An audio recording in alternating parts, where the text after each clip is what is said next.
Welcome. I'm Pastor Keith Sharp at Coastal Hope Retreat in Antipolo, Tuburan, Cebu, Philippines, where Jesus meets us in healing and hope. I want to talk to pastors today, and I want to ask you a question that might make you uncomfortable. When did you last lead your congregation into an actual encounter with Jesus the healer? Not a sermon about healing, not a theology of healing, not a prayer for healing at the end of the service. An actual, personal, present tense encounter with Jesus where someone's soul was touched, wounds were addressed, bondage was broken. If that question makes you shift in your seat, I understand, because I was there too. I've been a pastor and missionary nearly 2 decades. I've noticed something that breaks my heart. We talk about Jesus constantly. We sing about his power, preach about his miracles.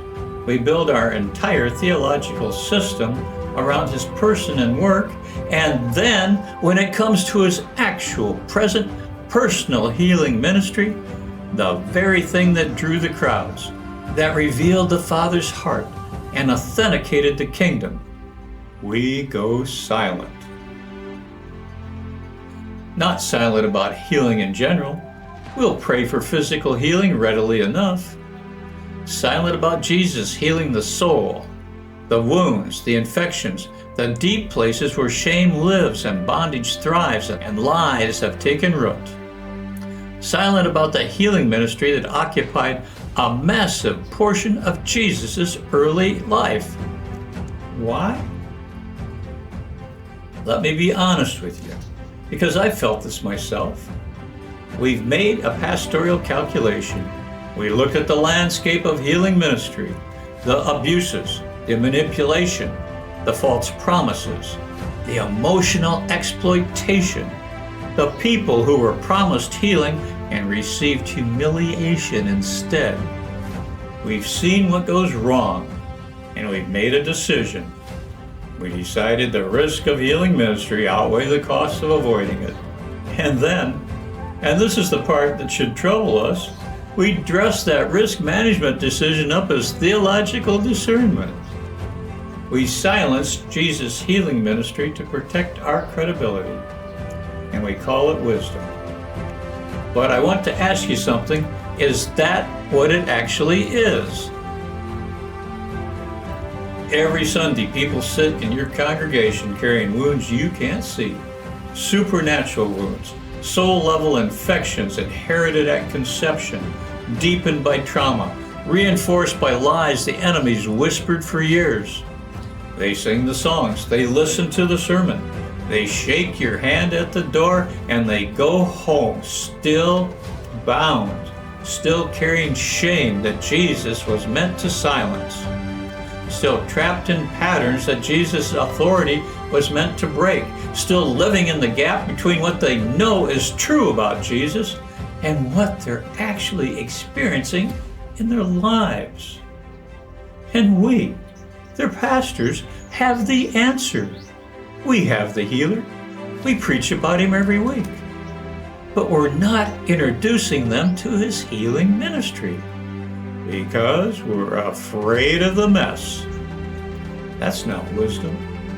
That's abandonment dressed up as caution. And Jesus' people are paying the price. Now, I want to be fair. The fears are not irrational. The abuses are real. And there are genuine theological questions that deserve careful answers. But here's what I've observed. When we avoid Jesus' healing ministry, we don't avoid the problem. We create 3 different problems instead. First, distortion, blessing without healing. We preach Genesis 1:28, God's original intention to bless his children with faithfulness, fruitfulness, multiplication, dominion. Be fruitful, fill the earth, have dominion. But we don't address what blocks that blessing. And what blocks it isn't primarily guilt. It's infection, soul-level wounds, lies, shame, and trauma that separate people from the fruitfulness God intended from the beginning. So we end up with try-harder religion, exhausting, shame-filled, performance-driven, people gasping for air while we tell them to run faster. Second distortion, forgiveness without healing. We offer people justification, sins pardoned, heaven secure, without sanctification that actually reaches the wound. People are going to heaven someday, but they're stuck in bondage today. Saved, but not free. Forgiven, but not healed. And quietly wondering if this is really all Jesus promised. Third distortion, nothing at all. We sense something's wrong with the abusive models of healing ministry, and we're right. But instead of discerning and redeeming the practice, we choose avoidance. We replace healing with programs, presence with sermons, encounters with explanations. And here's the tragic irony. The church hides the very thing that drew crowds to Jesus. Healing revealed the Father's heart, authenticated the kingdom. Healing restored dignity to the broken. We don't hide it because it's not biblical. We hide it because it's too biblical, too alive, too disruptive, too far outside our control. And there's something else I need to name. In much of the healing ministry that does exist in the church today, I've noticed something troubling. Jesus has quietly disappeared. Not God. God is everywhere. God heals, God restores, God sets free. Not the Holy Spirit. The Holy Spirit is prominent. The Spirit is moving. Open yourself to the Spirit. But Jesus, the specific, present, personal, forever human Jesus, is mostly future tense. You better get prepared, because Jesus is coming again. Look at the signs. And the congregation trembles, of course. Why? Because they're missing the one thing that would prepare them for his return. A growing, intimate, experiential relationship of his blessed healing ministry, fulfilling the Father's great mission. Yes, when we see him face to face in glory, every wound's going to be healed. But what about now? What about Matthew 11:28? Come to me, all who are weary and burdened, and I will give you rest. Present tense, active voice, personal invitation. What about Hebrews 4:15? Jesus is touched with the feeling of our infirmities right now, today, because he's been there in human flesh and he remembers.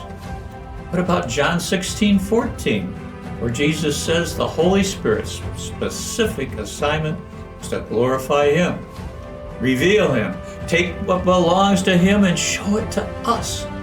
The Spirit doesn't replace Jesus in healing ministry. The Spirit points us to Jesus. So when healing ministry becomes about the Spirit, or God in a generic sense, without the specific, incarnate, scarred, interceding, forever human Jesus, something's gone wrong.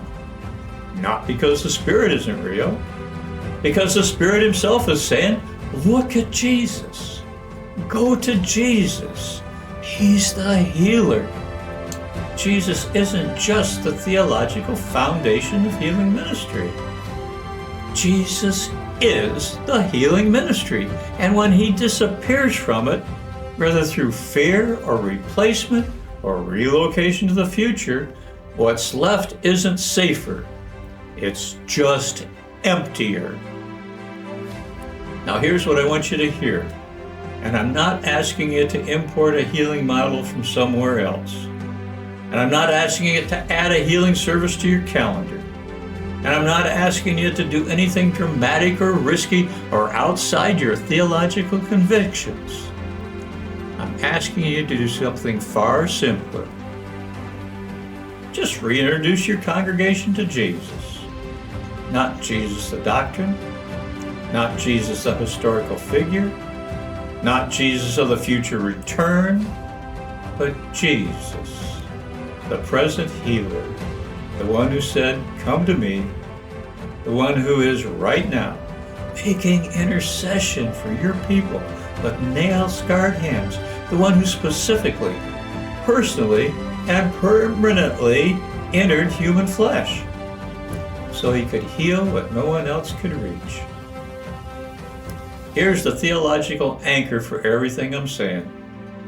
Genesis 1:28. God blessed his children from the beginning. Fruitfulness, multiplication, dominion. This was always his intention. The fall introduced infection, not just guilt, but deep soul-level wounds that block access to that blessing. Matthew 11:28. Jesus is the bridge. Not try harder to recover the blessing. Not here are 7 spiritual disciplines. Just come to me. The Father's blessing, the Son's healing, received through ongoing personal conversational relationship with Jesus Christ. This is the gospel Jesus lived. This is life to the full, and your congregation is waiting for you to lead them there. I want to ask you 3 questions. Take them seriously. Sit with them before Jesus this week. First, are you personally experiencing Jesus' healing ministry in your own life? Not just his forgiveness, his healing. Are there wounds in your own soul you've been managing rather than bringing to him? Because you cannot lead people to a healer you haven't personally encountered.